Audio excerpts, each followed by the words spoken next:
if you're an artist and you're charging by the hour, you feel obligated at some point to just stay at whatever you've designed and not go any further, because you have to be realistic at some point and say, okay, like, I can't charge somebody like $2,000, if they don't like it. You know what I mean? So it's not realistic for me to charge hourly to do anything. That's why I'm always like, I'll create something, and then, if you like it, like, you pay for it, but I never charge by the hour. As a matter of fact, I'm creating a business card for this guy's construction company, and I pushed out about 12 business cards, and it didn't take me real long to do it. I didn't have a lot of time, but, he thought that I was going to give him one business card. And how with you, like, we went over, like, several different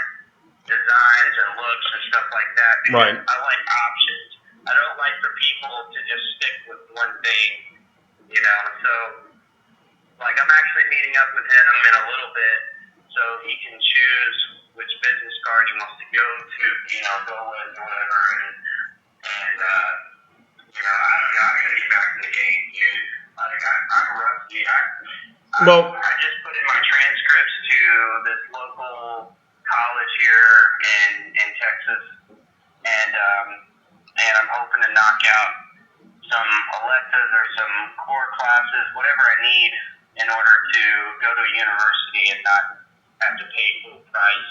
Well, let me ask you this. Speaking of origins of things, and when obviously as an artist you were very familiar with Art Deco, and when I said to you that we wanted that idea, and it's a number of things. It's a old concept, Art Deco, but we applied kind of a modern font with it with Neuropol. How did you take that generic description that I gave you? I mean, what transpired to bring about the logos we have it now? Mainly is it takes time for me. It's like kind of like a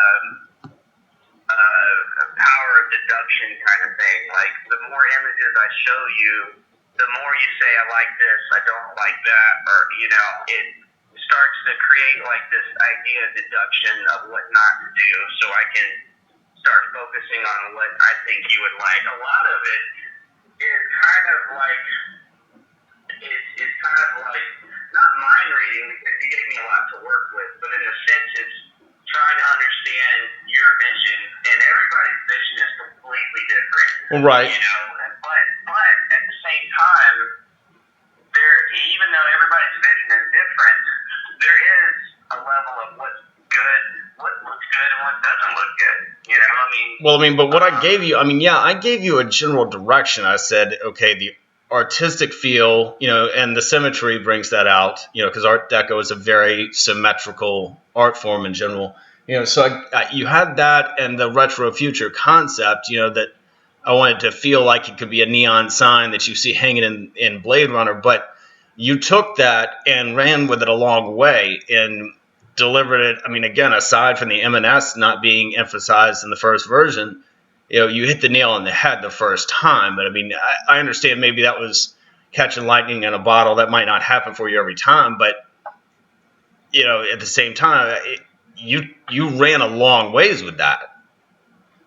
Yeah, honestly, anything that I create is in the idea of a vision of what somebody wants.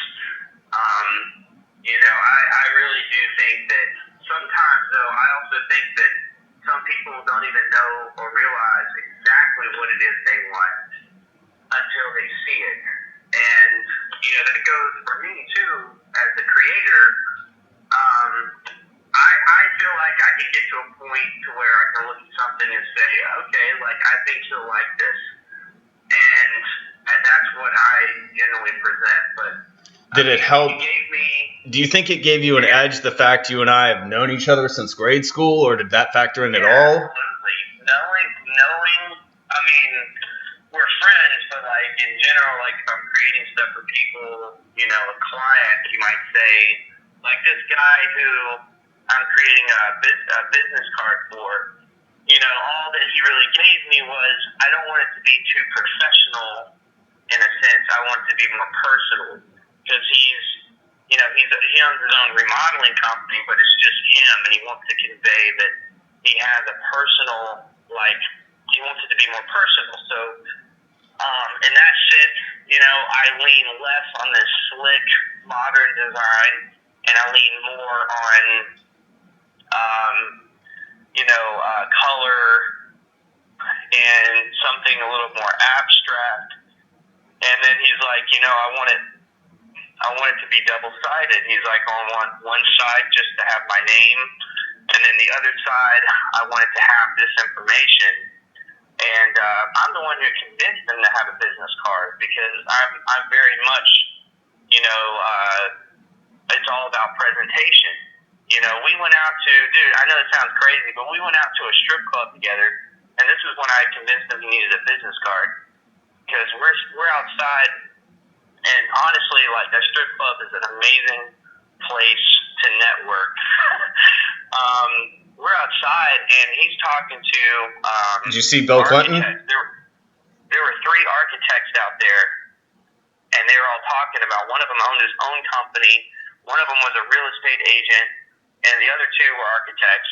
And they were talking to him, and he's like, yeah, I offer this business. And 2 of them turned to him, and they were like, well, let me get your business card. And I was like, see, you need a fucking business card, dude. That presents everything.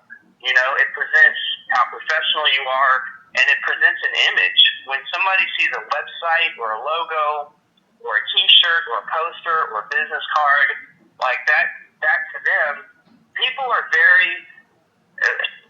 judgmental. They really are. Why do you think that's been such a factor in the allure? I mean, because obviously the content, the editorial content, and the podcast lately, is what keeps people there visiting ModState. But what do you think the specific allure has been? Obviously, it's a great looking logo. I mean, there's no arguing that. I know you're very humble, but beyond that, what is the thing where people are like, man, that's not only a good logo, they've actually got a logo. I mean, what? Oh, absolutely. Content is, layout's important, navigation is important for a website, but ultimately, what do you think the logo? Going to be content. Why do you think that has stood out so much, though? I mean, is it just the fact that, like we were talking about earlier, Politico and Salon just use their name, for instance?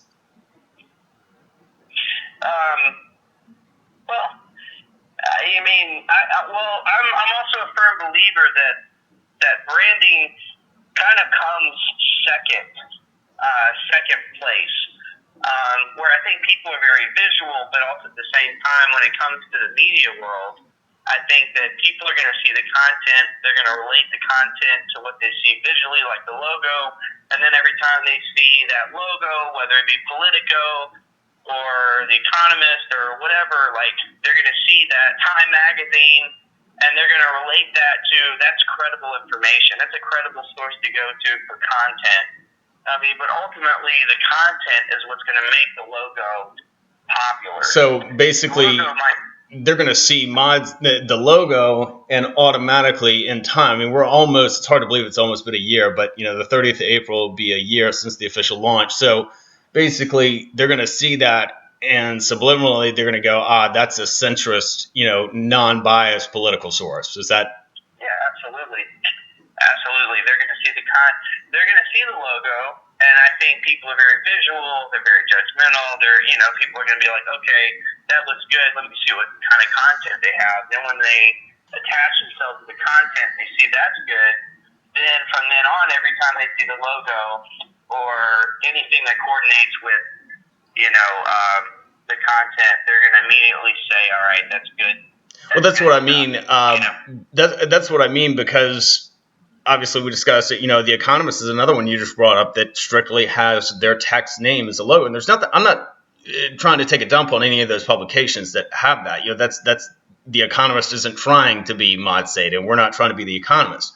So it works for them. But people see the peacock of NBC and they think, in olden days, Katie Couric, Matt Lauer, Tom Brokaw, where at some point, because people know we're a centrist publication with no inherent bias, it's interesting we use the Capitol Dome because the government has become so dysfunctional. It hasn't passed its own spending bill in 8 years.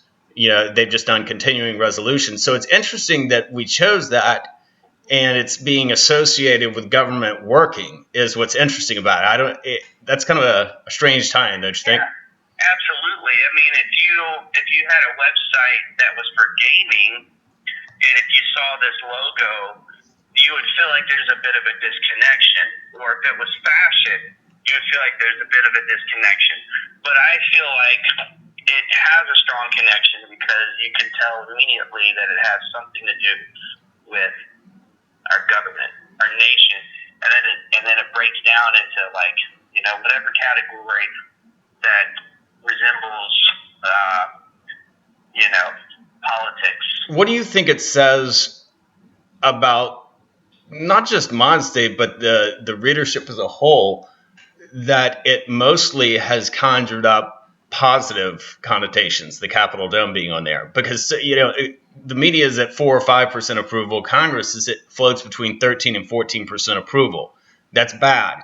But yet they see the Capitol Dome, the building that holds the House of Representatives and the Senate, and they have this positive connotation. Why do you think that is? You find that strange? Well, by positive, do you mean? Okay, well, maybe not positive, but there's certainly not a negative feeling. No, not at all. But I think that's going to boil down to the content, really. I mean, I think that your content is good, and therefore, I think that's what they're gonna. That ultimately that's gonna create that positivity and the logo or the website or whatever. I mean, I could easily attach that if some of the neo-Nazi group came to me and they were like, we want an anarchist logo or something, and I put that on there, then I think they would relate Where's the fire building to be something negative. Right. Well, it's interesting because obviously 13 or 14% approval is not good, and yes, we do have a not necessarily optimistic viewpoint at ModState, but it's centrist, it's unbiased, and we try and propose solutions. That's my big thing when I talk to Gabriel Aller or Dane Wilson, anybody, Teresa Leary. I say, all right, if you're going to cry about something, then have some semblance of a solution, okay? Because anybody can bitch about a problem. So I wonder if in a way, a very small way, obviously, for the time being, that it's almost helped the reputation of Congress, the fact that the Capitol Dome is being associated with work, when in reality, they haven't gotten a whole lot done in the last decade. Yeah. Yeah. I mean, but at the same time, I feel like, in general, for me anyways, that the Capitol building is still a resemblance of power. And either way, if people don't agree with it, that power still has to be respected. And I think it is kind of a powerful symbol in that sense. That even though you might not agree with what's going on, it still has to respect its authority. For me, anyways. That's kind of the way I look one at final it. question along this line. Have you ever, because again, other than all the letters being sized the same way the first time you sent it to me, so you changed it so that the M and the S that stood out over the rest of the phrase. Have you ever, though, that's not even 2 attempts, it's not even a whole 2 attempts, have you ever completely hit the nail on the head that quickly, that precisely in another outsource, like not something you're doing for yourself or your dad, like the Iwo Jima portrait, which is stunning, but for somebody else, for a client, forget the fact we're friends for a moment, childhood friends, let's make this business. Have you ever hit the nail on the head that precisely the first time out, other than ModState? Well, I mean, the first time out, if you're referring to, if you're referring to something Well, the fact that all you had to do, and you're like, that's it. Then no, I mean, the last major branding I did was for my dad's best friend who owns a furniture restoration business. Is what I did right before I worked on yours. And man, I spent forever on that because he couldn't pin down exactly what he wanted. All he gave me was, all right, I want a piece of furniture that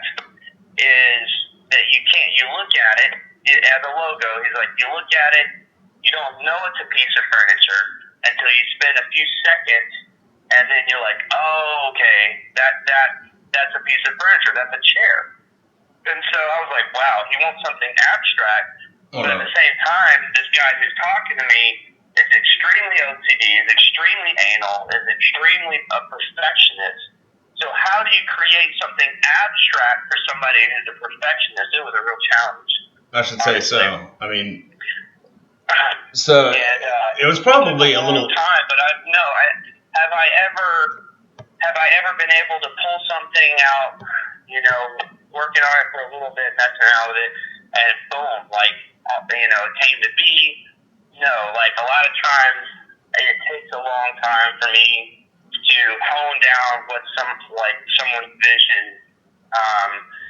and I think a lot of it has to do with the fact we've known each other for a while. I know your style. I know what it is that you want more than just anybody walking. We've only known each other over 20 years, so I mean. Yeah. Well, I mean, that's, just a couple of decades. Does it trouble you at all that a very strong case could readily be made that a one-off, ModState's logo is your most famous, your most well-known work? So far, I mean, yeah, I've never really, I've done work for local businesses, and I've done a lot of freelance work for other people that wasn't relative to branding. Yes, in this sense, it would be my biggest achievement in renown. Branding. In terms of renown. In terms of branding, yes, this would be my biggest achievement. Well, I mean, I'm not trying to put it like that because I think the Iwo Jima piece was, again, stunning. I'm referring strictly to metrics in terms of reach. Like that logo has been seen more than any other piece of art, hands down, that you've ever done. Yeah. So, I mean, does that bother you at all since you only worked on it for such a short time? I mean, that's at least ironic, wouldn't you say? Yeah, no, as far as it bothering me, no, not at all. I mean, honestly, some things come quicker than others. It doesn't bother me. But I mean, honestly, like I said, I got to get back in the game because I've spent, I could be reaching out a lot more to people who need work, but I don't end up doing it, and so, I was ridiculed by, when I was living on the coast, one of the most famous photographers of New Orleans and a millionaire. Who was this? Who had a book. He went on Oprah. Who was this? What was the name? What's his name? Robert. His name is Rob something. 10 years ago. I can't remember his last name. I'll get his name from. I'll get his name from Solomon. Because Solomon's the one that connected me with him. And I mean, like, he's a millionaire. What did he ridicule you for? He created this book called The Spirit of New Orleans. And he lives in Gulfport. And he evidently he went on Oprah and had his book on Oprah or whatever. Well, he came to me a lot with that. Like, he was like, I want you to design the cover of my book. But I was too intimidated by it, and I spent a lot of time with it, and I sat down with him. Him and I spent a lot of time, and he had a fucking horrible temper, like very short-fused, impatient, and I didn't follow through with it. And I told him I would get back to him, and I would get back to him. You know, and a lot of times I'm intimidated by creating stuff, and it's something I have to get over. Because I'm very much like, I mean, I don't know if you can relate, but I don't want to do anything that's not going to be great. And so if I have the pressure... Yeah, I would say I can relate based on, of course, I'm always, I mean, whether I want to be or not is not the question. I am the guy technically at the top of ModState in the chain of command. So whenever I release a column, of course, I don't want it to bomb and people hate it because that's kind of indicative of the whole process. So I can relate. It's kind of attack on who you are as a person. And right. You and I both take our work very personally. I bailed on this guy because I was too worried that what I was going to create wasn't going to be up to par, even though he had full faith in me and was going to pay me an insane amount of money to do this. I bailed because I couldn't take the fact that anything I create would get rejected by this guy. And we're talking about something I could have put on Oprah. So what do you mean that he ridicules you? Get back to that. What? So I bailed on him. Like, I didn't bail on him, but I kept dragging it out. And like I said, he's a very impatient person. And I kept telling him, yes, I'm going to get on to it, man. I'm going to get to it. Like, I'm working on some stuff. And I would go home and I would sit in front of my computer and I'd start putting stuff together. And I'd be like, nah, this is shit. Like, this is shit, whatever. Like, I'm not going to do this. And eventually, I kept pushing it off to the point where I'm pumping gas one day. And he calls me and chews me out, dude. He curses me out. He's like, are you a fucking idiot? He was like, I've given you this golden opportunity to put your name. He was like, I was going to put your name on the inside of this book. And he was like, you just fucked it up. How much was he offering to pay you? Ever since then, like, I was like, fuck, dude. Like, it's. How much was he offering to pay you? We didn't discuss how much. You said an insane amount of money. You had to have a ballpark. He had his own museum in Gulfport. Well, what I mean is, his own museum that people traveled all around the world to look at his art pieces. And he didn't do just stuff from New Orleans. He did all sorts of stuff. But his latest project was called The Spirit of New Orleans. Well, what I mean is, you said that.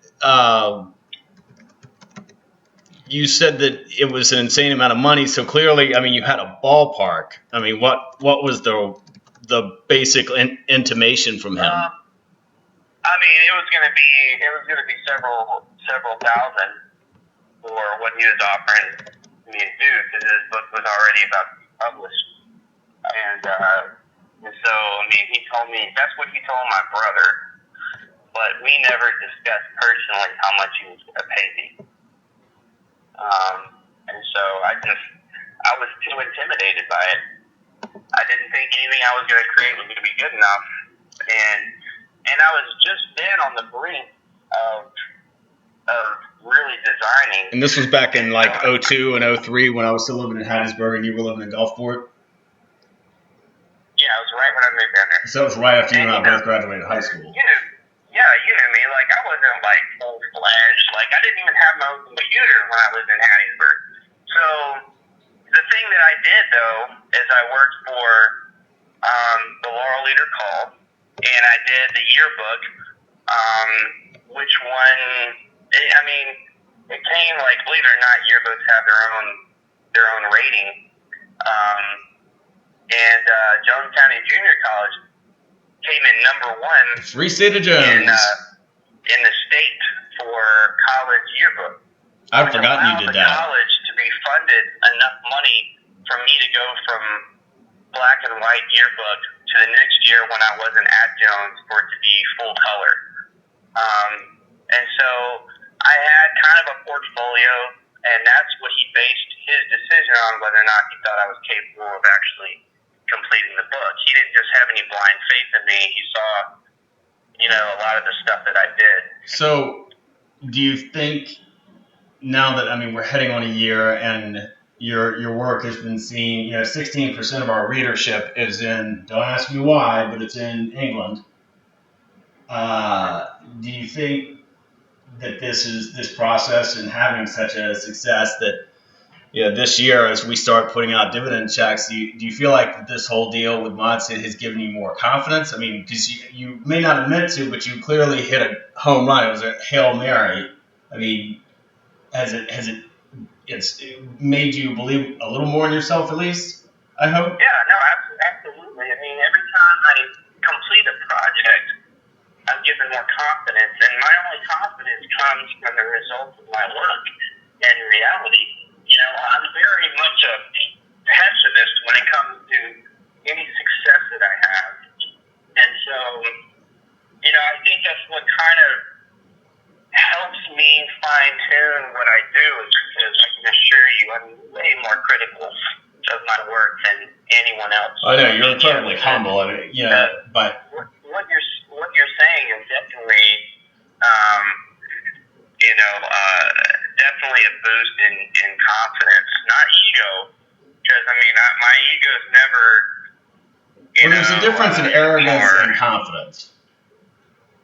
But confidence, yeah, absolutely. Well, all right. Well, I just wanted to have you on record as commenting on this, because obviously the logo's on apparel now. It's on a poster that we just had our first merchandising sale of, and I'm about to buy one of those posters myself for the office. And again, with the next round coming up here, as we take another investor on, and it's illegal to have more than 2 investors in an LLC, so we're going to have to reform as a C and an S corporation. So very soon we're starting dividends checks, and not only are you the first person getting paid, but the most significantly compensated, and we, over a lifetime, can't really compensate you enough for what happened. So I felt it was important. Honestly, compensation and likability and approval to me is more.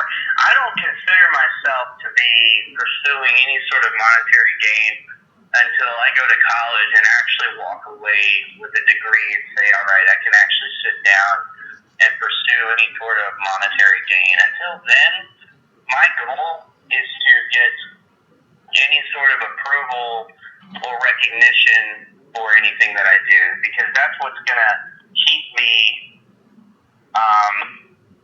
that's what's going to, keep a good portfolio. You realize, that's what's going to help me maintain, a clear mind when I'm trying to create. That makes any sense. You realize, that you can use, I will absolutely support you in using the work, not just the logo, but the different banners that you've created for promotion. You can use those in your college repertoire.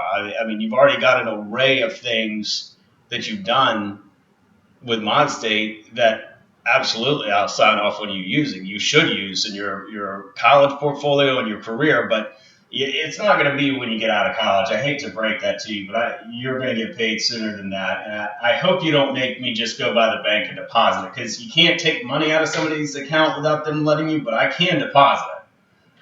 Well, it's like I said, I'm not pursuing monetary gain at all. I mean, this guy I'm doing a business card for offered me to do it, offered to pay me, but I haven't even sat down and asked him, whatever, I'm not pursuing monetary gain at all. That's not a goal of mine right now. So, well, I guess it's a good thing then that your childhood friend and colleague here is economist, or will be I'm an economics major, so I guess it's a good thing for you that that's the case, because I'm going to see to it that you're quite fairly compensated. Well, I appreciate that. I mean, I appreciate you talking with me about this, obviously.